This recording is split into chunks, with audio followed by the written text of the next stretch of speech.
Hi, this is Galaxy S24 and I'll show you how to edit notification panel shortcuts on this device. So open first the control panel and you'll see here all of the available options.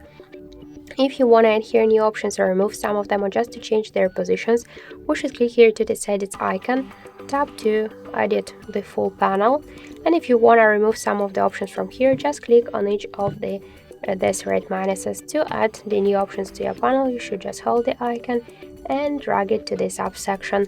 Just to change the positions of the icons, you should just hold and drag them by this way. Then if you want to reset the changes, tap to reset. To save the changes, click to done.